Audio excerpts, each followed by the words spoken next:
Hi, this is Justin, and some of you have seen that I was on a YouTube channel, Benjamin Boyce, the Voice of Reason, the other day, and uh, we talked about story, and we talked about uh, kind of documentary and his documentary work, and a little bit of my work. And I wanted to show a little clip that we from the interview where he raised an issue that we kind of went off on a different tangent, but I think that it's worth looking at and a very interesting point that he raised. So let me go ahead and show that, and then we will discuss. In the relationship to the future only retrospectively? Can you say like I am the hero now? Like, can you honestly say I think it would take a certain form of honesty, a deep understanding of oneself to apply that hermeneutic as a practice rather than as an interpretation of where you're from, right? Storytelling is a backward facing thing. We want it Well, we know that it's going yes, to repeat, but it's really difficult to project yes. onto the future. Okay, so that was the question. Can you look at, say, archetypal plots or patterns in story and project those onto the future, or does story only work in retrospective, like basically when you're looking back, let's say into history or something like that, that you can reconstruct the story, right? But you can't project the story out into the future.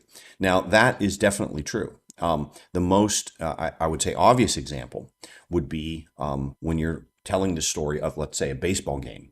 So while you're in the game, and let's say a certain hitter comes to the plate, and in retrospect, tomorrow you're going to say, well, that at bat right there, that was the turning point in the game. That was the place that meant everything. You're going to attach meaning. You're going to attach meaning to that one event. But while you're living it, like when you're in the present, you're not. You're just going to be say, well, this is just another at bat, equally as important as any other part of the game. But in retrospect, we're going to look back at it and then we're going to give it some weight. We're going to say, well, that event meant something, and that was the turning point in the game. Now, a lot of people would say, well, that's just false. That's just projecting something onto the past because it doesn't work in projecting into the future. A good example would be the 1986 Red Sox and Mets World Series. Bill Buckner, the ground ball comes, it goes through his legs, and then, of course, that is the clip that sort of exemplifies, that is emblematic of the Red Sox ethos, the curse of the Bambino, the Red Sox losing season in 1986. But of course, if you watch documentaries about this, 30 for 30 documentaries, ESPN, old retrospective, et cetera, people will always say that was not actually, if you were living at that moment watching that play, you still had a chance to win the game. It was only tied, I believe, the score. They could have won it in extra innings. Other people came to the plate and struck out. Why wouldn't you choose one of the other strikeouts instead of this one event of the ball going through Bill Buckner's legs? It ruined Bill Buckner's life because he was a good baseball player, but he was now attached symbolically to this one event that basically uh, labeled him as a loser, or the example of everything that's wrong with the Boston Red Sox. Okay, so Benjamin Boyce is right about that. Um, when we look backwards and project it back, we construct this story, but it's not entirely accurate, and it doesn't necessarily work projecting into the future in that very simplistic one-to-one relationship. However, I do want to show you something else. So what I'm going to do here is I'm going to pull up an article, and we can take a look at this. It's the concept of what they say, walking backwards into the future. Now, I looked up this term. There's somebody who mentioned this term to me the other day, and I wanted to know where it came from.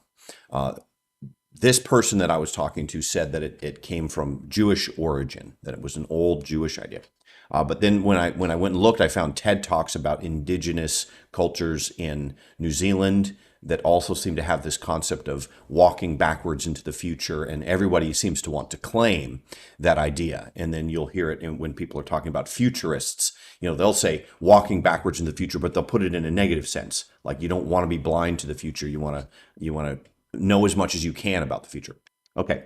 But here's something that I find interesting. So let's take a look at this article here. This is from I don't know who this author is, but he wrote an article titled "Walking Backwards into the Future: Life Can Only Be Understood Backwards, but It Must Be Lived Forwards."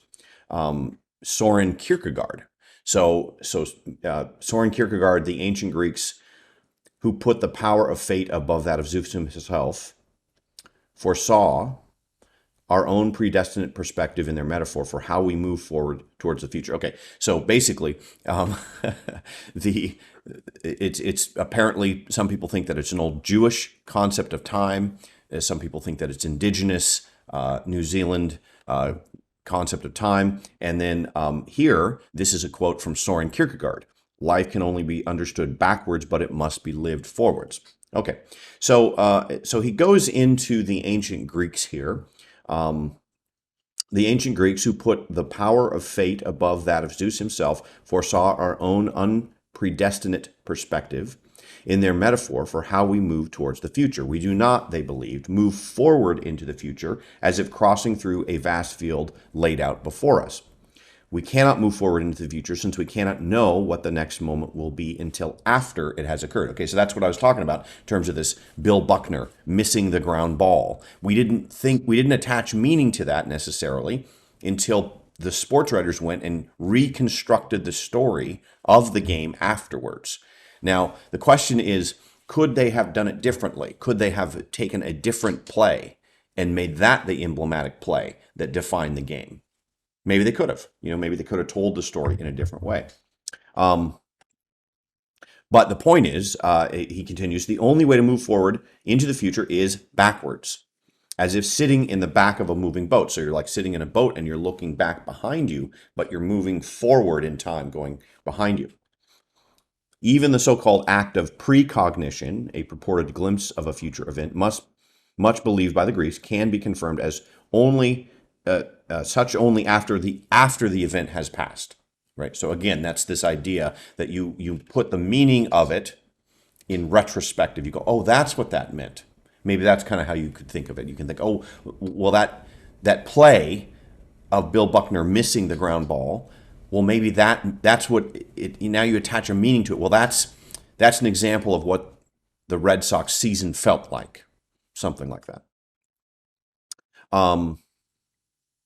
You can believe that such an image will occur, but it is a delusion to believe that it must occur, that it is inevitable. This is what you find when people try to predict the markets. They get this idea, okay, here's the past, okay, and now let's look forward into the future and project that past onto the future. And then, of course, what happens? They lose all their money because it doesn't repeat exactly. So this is the real tricky part. The real tricky part is that there are, patterns and maybe cycles from the past that you can see, but you don't. And they will project forward into the future. There's a sense that there's a continuity between the present and the past, the present, and the future, a causality there. But exactly how, it's unclear. It's foggy. So that's why there's a sense of you're looking back, but you're moving in a boat forward into the future. You're walking backwards into the future. Okay, so he goes on towards the end. This is from a book called The Illusion of the Self.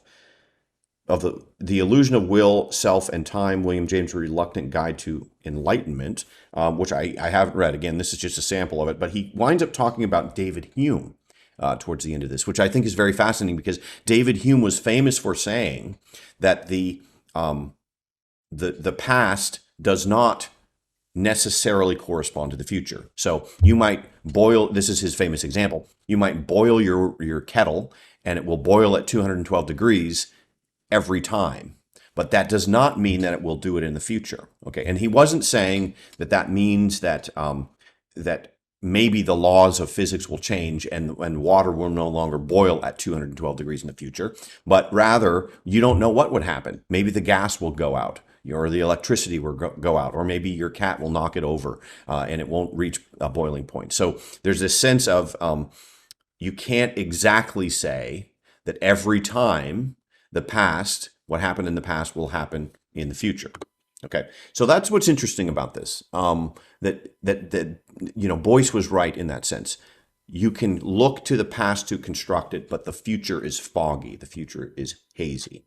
There's all of these metaphors we have for that. Looking through a glass darkly. There's this kind of nebulous sense of predicting the future, exactly understanding the future. But I would say that the David Hume idea that you can't know this, it's a skepticism. David Hume was obviously a skeptic, so you cannot know for sure that your water will boil at 212 degrees tomorrow morning, just like it did this morning, you might say.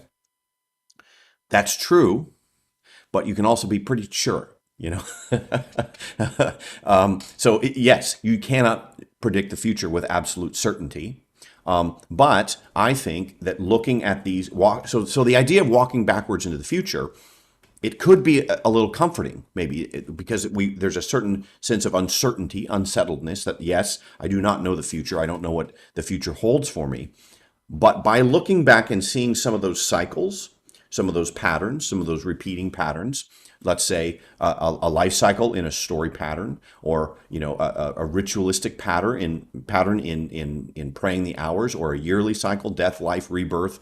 All of these things that kind of like put a little bit of order and structure into our world. And you can't exactly project it onto the future, but you can kind of use it as like a little guide, a little headlamp, a little bit of, when I feel like I'm lost, I can look to the past. I'm walking backwards. I'm on that boat moving backwards into the future.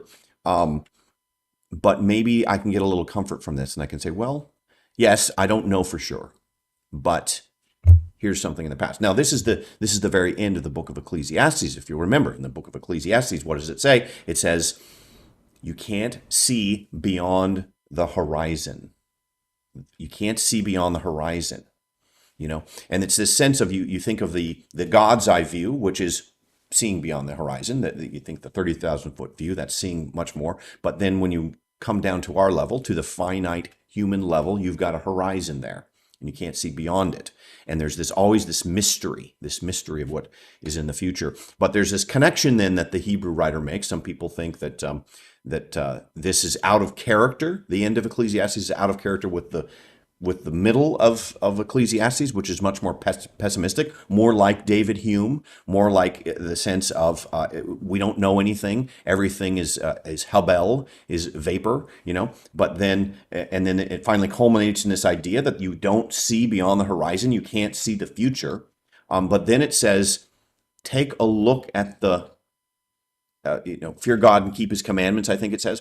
But there's some kind of a reference to all of these stories in the past, all of the laws from the past, the culture of the past, the cycles of the past, and that will give you maybe some comfort in that existential sense of dread and despair of not being able to see beyond the horizon. Okay, so that was my thought for today, my Justin's Morning Coffee for today. I'm on a job right now, so I'm very busy, so I haven't been able to put out the more slick videos that I'm used to putting out. More will come soon, more on the quest. And we're going to have a conference here coming up in May called the Quest for the Spiritual Home. I'll probably put out some material on my channel about that as well. But anyway, I just wanted to get that out there for you guys to chew on a little bit, and I will talk to you later.